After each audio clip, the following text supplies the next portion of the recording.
이 시간 하나님 말씀 보겠습니다. 하나님 말씀 요한복음 15장 1절부터 오늘 8절에 있는 말씀을 가지고 말씀 나누겠습니다.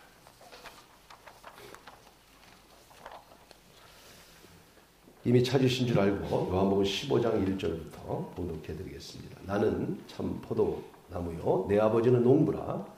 물은 내게 붙어있어 열매를 맺지 아니하는 가지는 아버지께서 그것을 제거해 버리시고 물은 열매를 맺는 가지는 더 열매를 맺게 하려 하여 그것을 깨끗하게 하시느니라. 너희는 내가 일러준 말로 이미 깨끗하여 졌으니 내 안에 거하라. 나도 너희 안에 거하리라.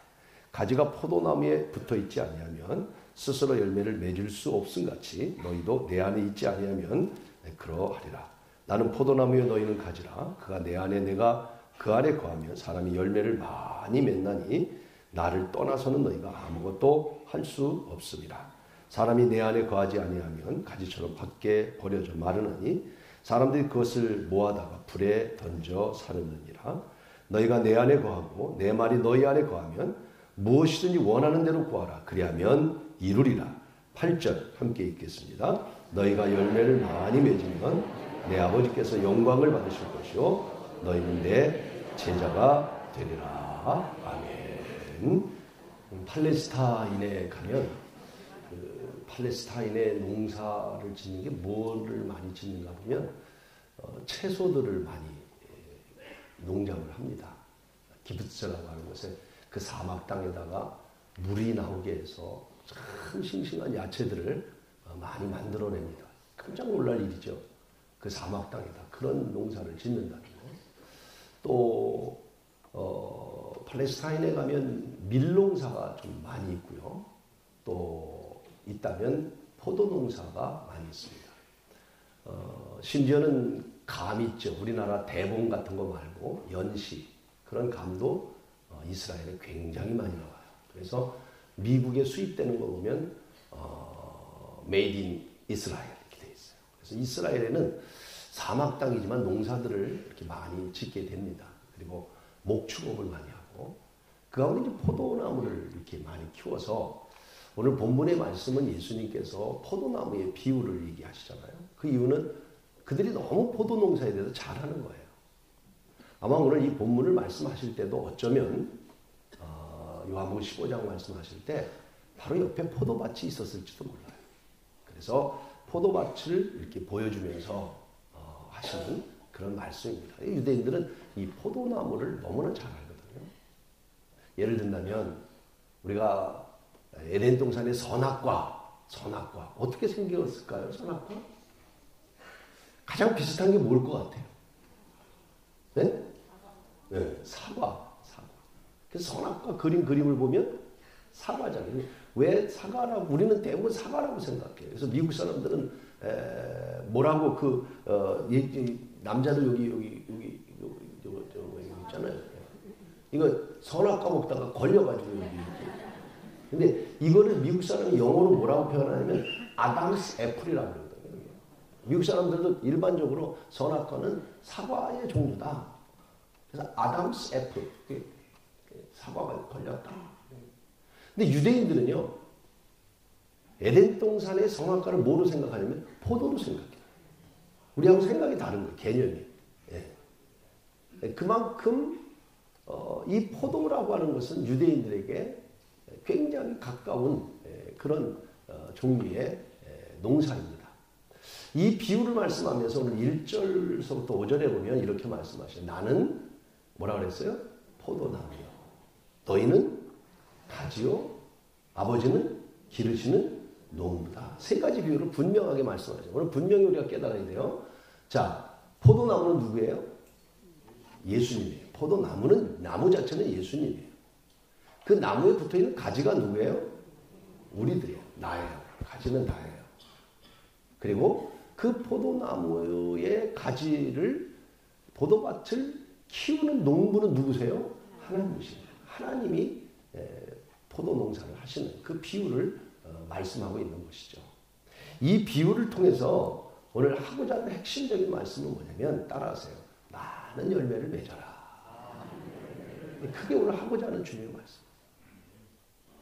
주님과의 관계 속에서, 자, 주님은 포도나무고 우리는 가지니까 가지가 나무에 붙어서 하나님이 우리를 키우시는데 이 가지에 많은 열매를 거둬야 된다. 이게 오늘 핵심적인 말씀. 응? 저는 오늘 한번 돌아보고 싶어요. 우리가 만약 가지로 예수님 비유로 말씀하셨는데 내가 오늘 가지인데 포도나무에 붙어있는 가지인데 내 가지에 열매가 얼마나 맺혀 있을까? 한번 그냥 돌아봤으면 좋겠어요. 어떤 사람은 정말 열매가 가지에 포도송이가 참 탐스럽게 열린 사람도 있을 거예요. 이 안에. 참 감사한 일이죠. 근데 어떤 사람은요, 미안하지만 아무런 열매가 없고 쭉정이와 같은 포도가 열려있는 사람도 있을 것 같아요. 저는 이 비유를 통해서 여러분 다시 열매를 맺는 좋은 포도나무가 우리 다 될 수 있기를 주의 이름으로 축원합니다. 주님과의 우리와의 관계란 말이에요. 이 포도나무의 비유를 통해서 우리 주님과 우리의 관계 속에서 우리는 어떻게 열매를 맺어야 되는가 말씀을 통해서 생각을 해보려고 합니다. 제일 첫째로 4절에 보면 이렇게 말씀합니다. 4절 같이 한번 읽어보겠습니다. 시작. 내 안에 거하라 나도 너희 안에 거하리라. 중요합니다. 가지가 포도나무에 붙어있지 아니하면 스스로 열매를 맺을 수 없음 같이 너희도 내 안에 있지 아니하면 그러하리라. 첫째로 따라서 가지가 포도나무에 붙어 있어야 합니다. 여러분 가지가 포도나무에 붙어 있지 않으면 안 된대요. 주님과의 관계. 이 비유를 통해서 오늘 우리 신앙인들에게 첫째로 하고자 하는 말씀은 나무에 가지가 붙어 있어야 된대요. 여러분 예수 없으면 살 수 없다 그런 얘기고 예수만이 구원자다 그런 말이고 아멘. 예수와의 관계 속에서 살아가는 삶이 되라 그런 말씀이에요. 여러분 아무리 바쁜 삶을 살아도 아무리 힘든 삶을 살아도 오늘 첫째로 오직 예수의 신앙을 가지고 가지가 나무에 붙어있는 자가 돼야 될 줄로 믿습니다. 붙어있지 않으면 아무런 관계가 없다는 거예요. 당연한 거죠. 뭐라고 말씀하세요? 스스로 열매를 맺을 수 없다. 가지가 스스로 열매를 맺나요? 아니에요. 포도나무에서 밑에서부터 물을 빨아들여서 그 나무의 줄기를 통해서 가지에게 공급되어질 때 이 가지에 열매가 맺어지는 것이지 가지 스스로는 아무것도 맺어질 수가 없는 거예요. 그래서 내 안에 거하라. 이 내 안에 거하라는 말이 11번 정도 나옵니다. 5절에는 이렇게 말씀합니다. 5절 말씀 또 같이 읽을게요. 나는 포도나무요 너희는 가지라. 그가 내 안에 내가 그 안에 거하면 사람이 열매를 많이 맺나니 나를 떠나서는 너희가 따라서 나를 떠나서는 너희가 아무것도 할 수 없다. 믿음을 갖고 아멘. 그렇습니다 여러분. 이 관계 속에서 나를 떠나서는 너희가 아무것도 할 수 없어. 그런데 오늘 우리가 주님을 떠나고도 뭔가 하려고 하고 우리가 하면서 주님을 잃어버리고 주님과의 우리의 관계를 다시 오늘 찾아야 됩니다. 여러분 다시 오늘 우리가 가지에 붙어있는 포도나무가 되기를 바랍니다. 가지가 중요한 게 아니에요. 포도나무에 붙어있어요. 포도나무는 오직 예수의 신앙, 오직 예수와의 관계 이거 잃어버리지 않고 살아가라고 말씀하고 있는 거예요. 그렇지 않으면 소용없다는 거. 어떤 것도 소용없다는 거. 바울이 빌립보서 4장 13절에 내게 능력 주시는 자 안에서 내가 모든 것을 할 수 있다. 이런 말. 내가 모든 I can do it. 나이키 선전에 보면 I do it. 할 수 있다. 이게 여기서 나오는 용어들이거든요. 할 수 있다. 그래서 뭐 긍정적인 생각 갖고 적극적인 마음을 갖고 하면 된다. 우리도 할 수 있다. 하면 된다. 막 찬양되는데. 그러나 여러분 빌립보서 4장 13절의 본질이 뭡니까? 된다는 얘기입니까? 긍정적인 생각을 갖고 하면 된다는 얘기예요? 적극적이면 된다는 얘기예요? 그게 아니에요. 내게 능력 주시는 자 안에서 할 수 있다. 그 말씀이에요. 우리가 찬송을 부르면서도 믿음은 없지만 부족하지만 저는 열심히 찬송 불렀어요. 이런 마음을 가지고 주님 안에서 할 수 있다라는 마음을 가졌어요. 내가 하는 것이 아니라 내 안에 계신 하나님이 내가 하는 일은 할 수 없는 일이 많아요. 내가 해야 뭘 하겠어요. 내가 할 수 있는 건 한계가 있는 거예요. 그러나 주님과의 관계 속에서 주님이 하시면 여러분 할 수 있다는 그 믿음을 가지고 오늘 가진 우리가 주님 앞에 붙어서 오직 예수의 신앙을 갖고 살아갈 수 있기를 주의로. 사도행전 26장에 보면 바울이 아그리빠라고 하는 사람 앞에 권력자 앞에서 섰어요. 그리고 바울이 자신을 고백을 합니다. 예수 다메섹 도상에서 만나기 전과 후의 모습을 설명을 해요. 사도행전에 보면 이 얘기가 3번이나 나와요. 그러니까 바울에게 있어서 다메섹에서 예수를 만난 사건은 굉장히 중요한 사건인 것 같아요. 사도행전에 3번이나 기록됐으니까 똑같은 말이. 이 아그리빠 왕 앞에서도 그 얘기를 합니다. 내가 예수를 만나기 전에는 나 괜찮은 사람이었어. 나 우습게 보지 마. 할례를 받았고 가마리알 문화에서 자랐고 대학으로 말하면 인류대학을 나왔고 인류 가문이고 너희들 똑똑한 거로 말하면 내가 너희들보다 훨씬 똑똑해. 그런 얘기예요. 그런데 바울이 아그리빠 왕에서 그런데 예수를 만나고 보니까 그건 아무것도 아니야. 내가 아는 지식, 경험, 학문 여러분 정말 예수 만난 사람은 그래야 합니다. 아멘. 예수 만나고도 아직도 내 자랑. 오늘 바울은 자기 자랑하지 않았습니다. 바울은 예수 만나고 나서 그 다음에 아그리빠 왕에게 이렇게 얘기합니다. 나는 오직 예수를 위해서 난 모든 걸 버렸다. 그렇게 고백을 합니다. 오직 바울의 마음속에는 오직 예수밖에 없는 거예요. 그랬더니 아그리빠 왕 그 사람 말하기를 너 미쳤구나. 아 이거 크레이지. 너 미친 놈이구나. 많은 학문이 너를 미치게 했구나. 그렇게 말합니다. 그래요. 바울은 미친 사람이었습니다.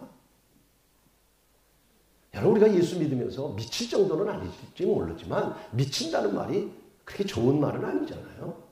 부정적인 말이잖아요. 그러나 여러분 아그리빠가 바울에게 너 예수에게 미쳤구나. 우리 그 정도는 아니어도 좀 미쳐야 되는 거 아니냐 이거죠. 예배에 미치고 말씀에 미치고 신앙생활에 좀 미치고 그런데 말씀과 세상에는 우리 이런 신앙생활에 미치지 않고 오늘 우리 어디에 미쳐 있어요? 그리고 우리가 여러분 포도나무에 붙어있는 가지라고요. 열매를 맺을 수 있다고요. 이 미친다는 말이 어떤 때는 좋은 뜻이잖아요. 오늘 공부하는 학생들 3년 동안 공부에 미쳤어. 나쁜 뜻인가요? 3년 동안 공부하는 일에 전략했다는 거 아니에요? 얼마나 좋은 뜻입니까? 야, 그 사람 요새 기도 생활하는데 아주 미쳤어. 기도 생활에 미쳤어. 너무너무 열심히. 그런 긍정적인 의미잖아요. 우리 여러분 예수에 미칠 수 있기를 바랍니다. 이영표 선수 있잖아요. 축구 선수. 참 저는 스포츠 하는 사람들 가운데 좋아하는 사람 가운데 제일 좋아하는 사람 가운데 한 사람이 이영표 선수. 이유는 뭐예요? 너무 성실하죠. 너무 성실해. 그리고 이영표 선수는 그렇게 키도 크지도 않고 자기 말로는 제가 며칠 전에 그 이영표 선수가 쓴 글을 보고 정말 감동을 받아서 눈물이 찔끔하더라고요. 야, 저런 사람이 다 있구나. 네. 저 이영표 선수가요.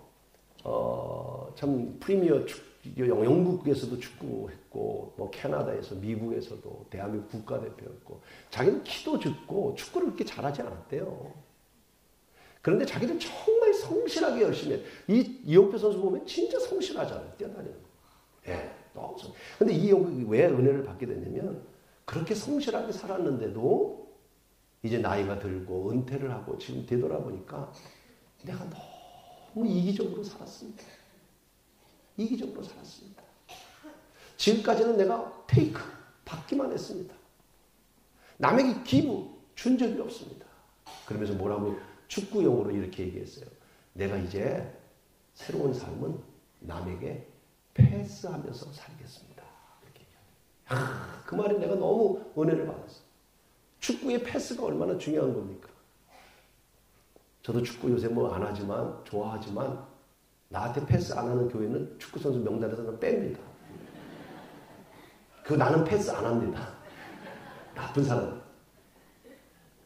공을 잡으면요, 남에게 패스하고 싶은 마음이 없는 거예요. 그런데 이영표 선수가 그렇게 말하죠. 나는 이제 앞으로 패스하면서 살겠습니다.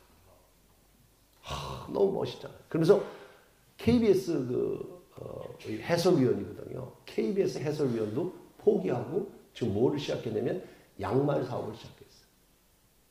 양말 사업을 시작한 이유가 있는데 사업에서 돈 벌려고 하는 게 아니라 삭스 압이라는 말이 있어요. 여러분 축구를 보다 보면 태클을 걸어서 넘어지면 선수가 일어날 때 일어나면서 하는 게 뭐예요? 양말을 위로 콱 챙기잖아요. 네? 그게 삭스 압이라는 말이에요. 삭스 압. 양말을 탁 위로 걷어채면서 무슨 뜻이에요? 내가 다시 뛴다. 그런 뜻입니다. 이영표 선수가 양말업을 하면서 많은 사업 가운데 양말 그 장사해요. 뭐 얼마나. 이유는 이 삭스 압 많은 어려운 사람들이 양말을 걷어 올리고 다시 달려갈 수 있도록 내가 패스하는 인생이 되겠다. 아멘한 사람은 그렇게 되길 바랍니다. 얼마나 멋있는 인생입니까? 정말 멋있는 인생이에요. 그 이유가 뭡니까? 왜 KBS 해설까지도 자기가 포기하고 왜 그런 인생을 살려고 그 힘든 인생을 살면서 자기가 하나님의 은혜를 생각하니까 주님을 만나고 나니까 이제 나도 어려운 자들을 위해서 내 삶이 너무 이기적이었기에 나도 패스하면서 살겠다. 예수의 신앙이 있기 때문에 여러분 이것이 그리스도 안에 살아가는 삶인 줄로 믿습니다. 우리가 주님 안에 살려고 하는 이유가 뭡니까? 많은 복을 받기를 원하지요. 그것은 1차원적인 겁니다. 저는 지난주 말씀드린 대로 정말 여러분 예수 믿고 복 받으십시오. 그러나 그보다 더 중요한 것은 오늘 말씀합니다. 많은 열매를 맺어 하나님께 영광을 돌리라고 말씀합니다.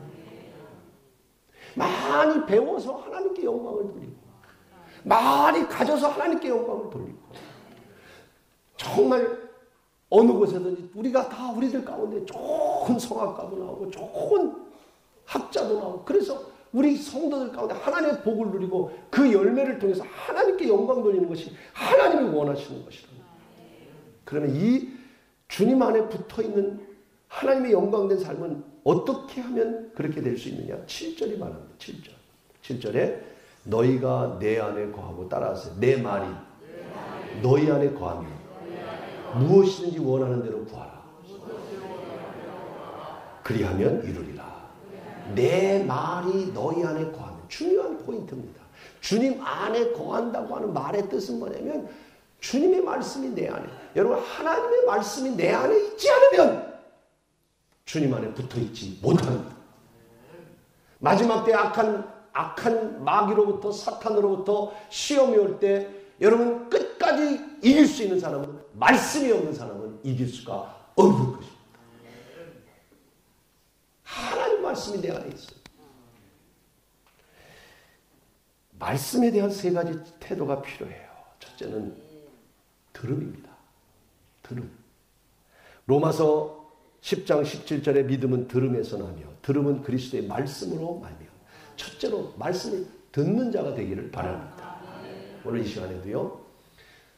천여 명의 여러분 성도들이 말씀을 듣는 것 같아도요.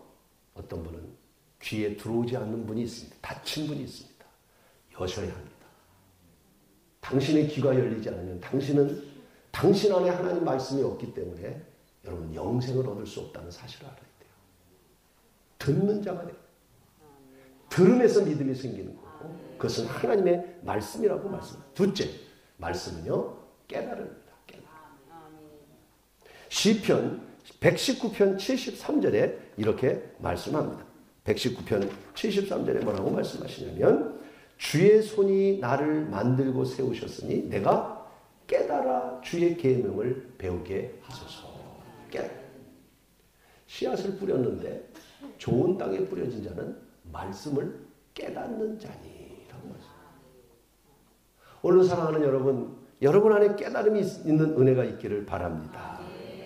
마지막은요. 말씀을 듣고 깨닫고 더 중요한 게 하나 있습니다. 말씀을 순종해야 합니다. 그것이 우리 안에 말씀이 내 안에 거하는 비결인 거예요. 그래서 하나님 말씀을 듣고 그 말씀을 깨닫고 그 말씀을 여러분 삶에 가서 순종할 때 그 순종하는 역사 속에 하나님께서 많은 열매를 맺으시고 거기에 이루시는 하나님의 축복의 역사가 일어나는 줄로 믿습니다. 사랑하는 여러분, 하나님의 말씀을 여러분 마음에 담고 날마다 그 말씀이 포도나무에 붙어있는 가지가 돼서 그 말씀을 통해서 여러분이 무엇인지 구하면 이루어지는 많은 열매를 통해 하나님께 영광 돌리는 귀한 삶이 모두 되기를 주의 이름으로 축원하는 것입니다. 두 번째로는 6절에 이렇게 말씀하셨어요. 아까도 6절 말씀을 본문을 읽었습니다만은 6절 같이 한번 읽어볼까요? 두 번째 시작.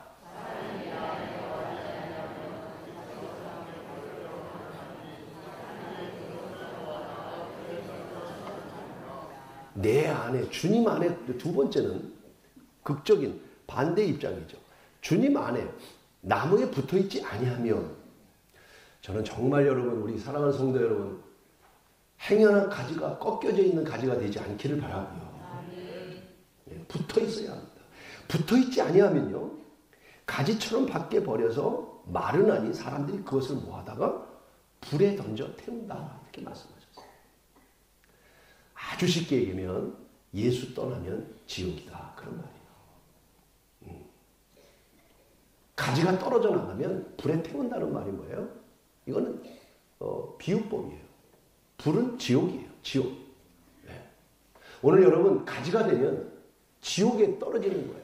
그래서 저는 여러분 가운데 한 사람도 떨어진 가지가 되지 않기를 간절히 원하는 것이고요. 우리가 주님 안에 붙어있도록 힘쓰고 애쓰는 오늘 참된 포도나무의 가지가 되기를 간절히 원하는 것입니다. 포도 농사를 하다 보면요. 뭐 포도 농사만이 아니라 다른 농사도 마찬가지잖아요. 항상 중간에 가지치기라는 게 있어요. 가지치기. 그렇죠? 그래서 가지치기를 해서 이 가지치기를 하는 이유는 더 좋은 열매를 맺기 위해서 가지치기를 하는 거예요. 싹시 노란 가지는 치는 거예요. 그러면 팔레스타인에서도 이런 일을 하는데 팔레스타인은 여기보다 굉장히 온도가 높고 고온이고 또 습도가 없어요. 건조해요. 그러니까 자르면 우리는 잘라놔도 시간이 지나야 시드는데요. 팔레스타인은 자르고 나면 금세 드라이 돼가지고 이 나무가 피쩍 말라버려요. 그럼 마른 것 갖다가 그냥 즉시 불에다 둔다. 그런 말. 그러니까 예수님이 이 비유를 얘기하실 때 유대인들은 다 알았어요. 그게. 여러분들은 농사를 안 지니까 잘 모르지만 대충 우리도 이런 농사를 줘봤으니까 알 거 아니겠어요? 당연한 거죠. 태풍 한번 불어보세요. 떨어진 가지는요. 금세 말라버리는 거예요. 여러분 오늘 우리는 다시 이 포도나무의 비유를 통해서 절대로 예수 외에는 구원이 없다는 사실을 기억하고 예수에게 접붙인 자 되기를 축원하는 것입니다. 떨어지지 않는 자가 되기를 주의 이름으로 축원하는 것입니다. 마태복음 3장 12절에 알곡은 모아 곡간에 쭉정이는 모아 꺼지지 않는 불에 태우리라. 예수님께서 마지막 말씀은 알곡은 모아 곡간에 쭉정이는 모아 불에 태우리라. 무슨 말인가요? 오늘 포도나무를 태워버린다는 무슨 말인가요? 쭉정이를 태워버린다는 말이 무슨 말인가요? 지옥 간다는 얘기예요. 예수 떠나면 지옥. 다른 이로서는 구원을 받을 이가 없나니 천하 사람 중에 구원받을 다른 이름을 우리에게 주신 적이 없다고 말씀하셨어요. 예수에게만 뿌리를 박는 자가 되기를 축복하는 것입니다. 출애굽기에서도 애굽에서 건져낼 때 10가지 재앙을 하잖아요. 마지막 재앙이 뭐예요? 양을 잡아 문설주에다 피를 바르라는 거예요. 그래서 그 말을 그대로 말씀을 순종하고 그대로 피를 바른 사람 가정은 어떻게 됐습니까? 죽음이 넘어가서 그게 6월절이에요. 그런데 그 말을 순종하지 않은 사람은 성경이 이렇게 말합니다. 장자뿐만 아니라 동물의 첫 것까지도 쳐 죽이셨다고 말씀하셨어요. 여러분 피가 무슨 능력이 있어요? 양의 피가. 이게 무슨 의미를 말하는 거예요? 오늘 저와 여러분도 예수 그리스도의 피로 우리는 구원받은 하나님의 자녀인 줄로 믿습니다. 주의 보혈 능력이 또다 주의 피 믿으오 주의 복. 여러분 보혈의 능력이 있음을 믿습니다. 오늘도 예수 안에 살면 영생이지만 예수 떠나면 지옥인데 오늘 우리가 자꾸 세상의 것을 향해 갑니다. 누가복음 14장의 잔치의 비유 속에서 주인이 잔치를 베풀었죠. 그랬더니 소를 샀다고 못 온대요. 장가 들어서 못 온대요. 밭을 사서 못 온대요. 여러분, 이 비유 말씀드릴 기회가 또 있을지 모르겠습니다. 잔치를 베풀고 초청했는데 다 못 온대요. 그래서 주인이 말합니다. 길거리에 나가서 가난한 자, 몸 불편한 자, 맹인들, 저른바리들을 데려와라. 그리고 내 집을 다 채워라. 그리고 마지막에 이렇게 얘기합니다. 전에 청했던 사람은 한 사람도 잔치를 맛보지 못하였다. 이렇게 말씀하면서 청함받은 자는 많으나 택한 자가 없다. 이렇게 얘기하세요. 오늘 여러분 청함받은 자가 아니라 택함받은 자가 되어야 됩니다. 가지에 붙어있지 않으면 청함을 받았어도 택함받은 자가 아니에요. 오늘 이 시간 예수 그리스도와의 관계가 주는 그리스도시요 살아계신 하나님의 아들이라고 하는 신앙의 분명한 고백과 나의 주인은 예수 그리스도라고 하는 십자가의 보혈의 능력을 믿지 못하면 청함을 받았어도 택함받지 못한 자예요. 우리는 청함받은 자가 아니라 청함 속에 하나님의 택함받은 하나님의 사람이 되기를 축복합니다. 그래서 영생을 누리고 멸망과 그리고 하나님의 심판과 지옥에 가는 성도가 한 사람도 없어야 될 줄로 믿습니다. 다 천국 가야죠. 우리가 사람이 세상을 떠날 때 마지막 모습이 참 중요한 것 같아요. 마지막 그 사람이 어떻게 죽느냐. 죽을 때 모습을 보고 장례를 이렇게 방문하다 보고 장례식을 가다 보면 어떤 분은 전혀 교회도 안 다니셨는데 아유 우리 아버님 편안하게 가신 거 보니까 천국 가신 것 같아요. 이렇게 얘기를 하세요. 그럼 뭐 제가 아니라고 얘기할 것도 없고 뭐라고 대답은 못하죠. 그런데 이제 이런 얘기죠. 편안하다는 거는 천국 가신 것 같다. 이렇게 생각하는 것. 저는 옳다고 생각합니다. 천국 갔다는 말이 아니라 죽을 때의 모습이 굉장히 중요하다는 얘기입니다. 죽을 때 여러분 잘 죽으셔야 돼요. 무디라고 하는 사람은요. 자, 제가 몇 사람들을 소개할게요. 진짜예요. 무디라는 사람은 이렇게 죽었어요. 지구가 멀어지는구나. 하늘문이 열리고 하나님이 나를 부르는구나. 무디가 죽을 때. 지구가 멀어지는구나. 하늘문이 열리고 나를 부르는구나. 편안하게 죽어요. 찰스 웨슬레, 요한 웨슬레 동생 찰스 웨슬레는 하나님이 기뻐하시니 기쁩니다. 만족하구나. 잘 외워두셨다가 여러분도 그렇게 하시기 바랍니다. 야, 기쁘다. 하나님 만족합니다. 이 찰스 웨슬레가 죽어요. 김환란 박사가 세상을 떠날 때 행진곡을 부르시오. 천국 문이 열리고 있습니다. 그런 말이에요. 여러분 죽을 때에 정말입니다. 왜 이 말씀을 드리느냐. 우리 공산주의자 스탈린이 그 딸이 스탈린이 죽을 때의 이야기를 기록한 글이 있는데 그 글에 보면 나는 아버지의 죽음을 기억하고 싶지도 않다. 아버지가 죽는 순간 갑자기 큰 눈을 뜨고 소리를 질렀다. 그의 눈은 우리 모두를 두려움과 공포 속에 몰고 왔다. 내 평생 가장 무서운 모습이 아버지의 죽을 때의 모습이었다. 여러분 매우 극적인 장면의 표현들이잖아요. 물론 죽을 때 웃고 죽었다고 천국 가고 눈물을 흘려 죽었다고 지옥 가는 건 아니겠지만 죽을 때의 모습이 굉장히 중요하다는 것을 말씀드리면서 사랑하는 여러분 예수 잘 믿고 정말 천국 가라는 말씀을 드리고 있는 거고요. 가지가 떨어지면 밖에 버려 태워버린다고 했습니다. 사탄은요. 지금도 이 시간도 사탄은 우리를 나무에서 떨어뜨리려고 합니다. 그래서 지옥에 가려고 만들려고 합니다. 욥을 보세요.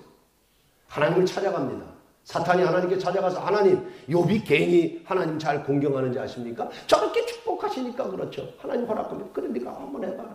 사탄은 어떻게 살아도 욥을 그 포도나무 가지에서 떨어뜨리려고, 그래서 자식들을 다 죽이고 재산을 다 잃어버리고 건강을 다 잃게, 그래도 욥은 떨어지지 않았어요. 사랑하는 여러분, 사탄이 지시하는 일이 뭔지 아세요? 오늘도 여러분을 시험합니다. 여러분을 유혹합니다. 우리는 그것도 모르고 그 사탄의 유혹과 시련과 시험 속에서 쉽게 넘어지고 쉽게 쓰러지고, 다시 사랑하는 여러분, 포도나무에 붙은 자가 되기를 축원하는 것입니다. 성경은 이렇게 표현합니다. 베드로전서 5장 8절에 뭐라고 말씀할까요? 큰 소리로 함께 읽겠습니다. 시작. 근신하라, 깨어라, 너희 대적 마귀가 우는 사자같이 두루다니며 삼키지. 여러분, 마귀는요, 포도나무에 있는 우리 가지를 떨어뜨리려고 어떻게 하면 여러분을 시험해서, 어떻게 하면 여러분을 유혹해서, 어떻게 하면 여러분의 마음을 삐뚤어지게 만들어서, 어떻게 하면 우는 사자와 같이. 그러기에 사랑하는 여러분, 저와 여러분은 다시 깨어서 포도나무에 붙어있는 가지가 되어 열매를 맺어야 될 줄로 믿습니다. 마지막 종말에는 많은 유혹과 시험과 환난과 배도하는 일이 있을 것이라고 그랬어요. 많은 믿는 사람들이 예수를 버리고 떠난다는 거. 성경의 예언이에요. 아, 나는 아니겠지. 나는 예수 믿었으니까 구원받았겠지. 아닙니다. 성경이 말합니다. 베드로도 예수님을 3번이나 부인했던 사건을 왜 기록했을까요? 오늘 여러분, 배도하는 일이 마지막 때에 있다는 거예요. 마지막 때 사탄은 우리를 포도나무의 가지에서 잘라내려고 오늘도 유혹하고 시험하고 시련할 때, 오늘 사랑하는 여러분, 한 주간 살아가면서 나는 가지니 포도나무에 붙어 있어서 열매를 맺어야 되겠다는 믿음을 가지고 한 주간을 살아가는 여러분 되기를 간절히 축원하는 것입니다. 마지막입니다. 따라하십시다. 많은 열매 맺어 하나님께 영광 돌립시다. 다시 옆 사람하고 인사하면서 많은 열매 맺어 하나님께 영광 돌립시다. 그렇습니다. 7절 말씀 읽겠습니다. 7절 시작. 너희가 내 안에 거하고 내 말이 너희 안에 거하면 무엇이든지 원하는 대로 구하라. 그리하면 이래. 여러분, 놀라운 축복입니다. 무엇이든지 구하는 대로 주신다. 할렐루야. 오옥이 필요하세요? 무엇이든지. 무엇이든지. 이 말씀의 의미를 생각해 보세요. 주님 안에 거하면 하나님이 무엇이든지 원하는 대로 구하라. 내가 주리라. 아멘. 다시 말하면 우리를 축복하신다는. 그런데 그 다음 절이 중요합니다. 하나님이 여러분을 축복하는 이유가 무엇인가? 8절입니다. 8절 시작. 너희가 열매를 많이 맺으면 아버지께서 영광. 너희가 내 제자. 여러분, 여러분을 구하는 대로 원하는 대로 주시는 이유는 뭐냐면, 그것을 주셔서 이루게 하셔서 하나님께 영광 돌리라고 우리에게 주신다는 거예요. 우리를 하나님이 높이셔서 그 높음을 통해서 하나님 영광을 돌리라고. 그것이 진정한 나의 제자라고 말씀하고 있는 거예요. 축복이 저주가 된 사람이 있고 저주가 축복, 이런 말이 있어요. 축복 같은 저주. 이상하죠? 축복 같은 저주. 또 하나는 저주 같은 축복. 축복 같은 저주는 뭐예요? 그것이 축복인 줄 알았는데 나중에 보니까 그게 그 사람에겐 저주예요. 참 불행한 축복입니다. 히스기야 왕입니다. 히스기야 왕은 이제 나라가 강해졌어요. 어느 누구도 침범할 수 없는 강한 나라가 됐어요. 그때 적들을 다 불렀어요. 야, 자랑합니다. 교만합니다. 우리 봐. 국가의 모든 비밀을 다 보여준다. 끄떡없어. 내가 다 이길 수 있어. 히스기야 왕에게 권력은 힘이었지만 그것이 저주가 돼서 그걸 정탐하고 간 적들이 다 나라를 무너뜨리게 됩니다. 축복이지만 저주죠. 오늘 여러분, 축복 같은 저주 속에 사시겠어요? 하나님이 여러분을 축복하신 이유는, 하나님이 이 대한민국을 축복하신 이유는, 오늘 말씀합니다. 너희가 원하는 대로 다 구하라. 내가 이루어 주리라. 아버지께 영광을 돌려 내 참 제자가 되리라 말씀하셨어요. 주신 축복을 여러분 베풀고 하나님 영광을 위해 쓴다면 그것은 진정한 축복이지만 축복이 저주가 될 수 있다. 반대로 저주 같은 축복이 있습니다. 요셉입니다. 팔려가고 감옥에 가고 누명을 쓰고 고통을 당하고 저주죠. 고통이죠. 그러나 그 저주와 고통 속에서도 포도나무에 가지가 붙어 있는 것처럼 요셉은 하나님이 동행하는 사람이라 하나님을 두려워하고 하나님을 의지하고 살아갈 때 하나님은 요셉에겐 저주였지만 요셉을 다시 애굽의 총리로 세워주시고 요셉을 통해서 나라를 구하고 가정을 구하고 할렐루야 저주 같은 하나님의 축복을 받게 되었다는 사실입니다. 사랑하는 여러분, 우리가 많은 열매를 맺어 하나님께 영광을 돌리는 것이 우리 삶의 최고의 목적임을 우리는 다시 합니다. 주님 안에 거하셔서 무엇이든지 원하는 대로 구하면 주시는 대로 하나님의 축복을 누려서 주신 축복이 저주가 아니라 주신 축복으로 더 하나님께 영광을 돌려 주님의 참된 제자로서 살아가는 우리 신년의 구원받은 성도들이 다 되기를 주의 이름으로 축원하는 것입니다. 마태복음 7장 18절에 좋은 나무가 나쁜 열매를 맺을 수 없고 못된 나무가 좋은 열매를 맺을 수 없다고 그랬어요. 열매로 그들을 안다고 말씀하셨어요.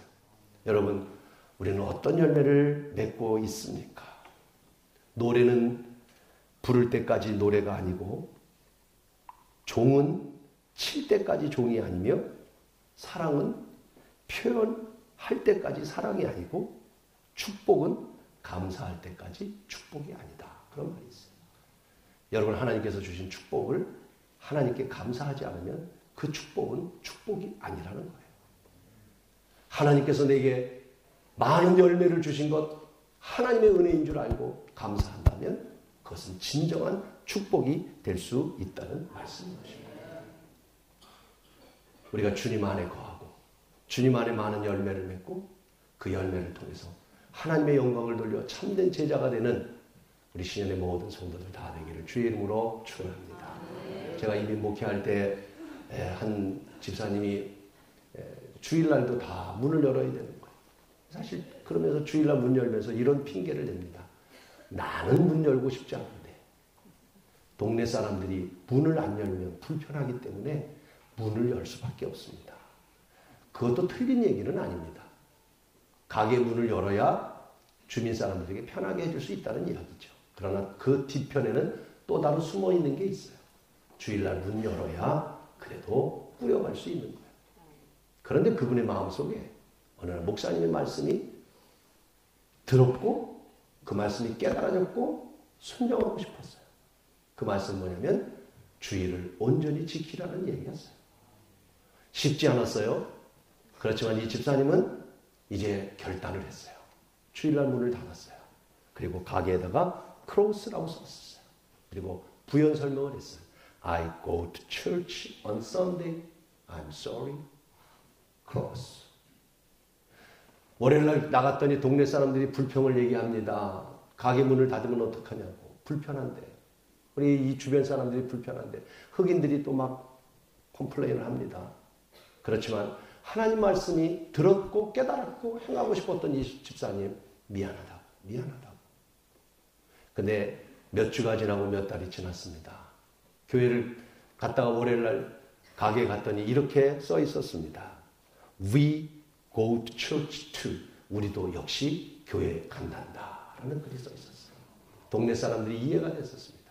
그래서 감사하게 이제 주일날 문을 닫게 됐는데 놀라운 것은 7일 동안 일할 때와 월요일서부터 토요일까지 일할 때 수입을 계산해 보니까 거의 비슷하게 하나님이 맞춰 주시더라는 거예요. 주님 안에 거한다는 말이 무슨 말일까요? 머릿속에 생각만 한다는 뜻일까요? 주님 안에 거해서 많은 열매를 맺는다는 게 무슨 뜻일까요? 오늘 저와 여러분, 우리는 가지입니다. 가지는 자체적으로 할 수 있는 게 아무것도 없는 거예요. 저와 여러분이 노력하고 애쓰지만 여러분이 아무리 애쓰고 노력해도 우리의 힘으로 할 수 있는 것은 한계가 있는 거예요. 주님 안에 거할 때 능치 못함이 없는 줄로 믿습니다. 그러면 오늘 저와 여러분은 가지로서, 나무에 붙어 있는 가지로서 저는 돌아보고 싶어요. 정말 당신은 얼마나 열매를 맺고 있습니까? 당신의 가지의 열매는 어떤 열매입니까? 풍성한 열매입니까? 비쩍 마른 열매입니까? 우리는 다시 오늘 말씀을 묵상하면서 특별히 7절, 8절 말씀을 한 주간 동안 여러분 암송하시고 7절, 8절 말씀을 한 주간 동안 여러분이 조금 암송하고 묵상하면서 그리스도 안에 많은 열매를 맺어서 하나님께 영광을 돌리고 참 제자로서 변화되는 놀라운 은혜가, 축복이 우리 온 성도들에게 차고 넘치기를 주의 이름으로 축원합니다. 기도하겠습니다.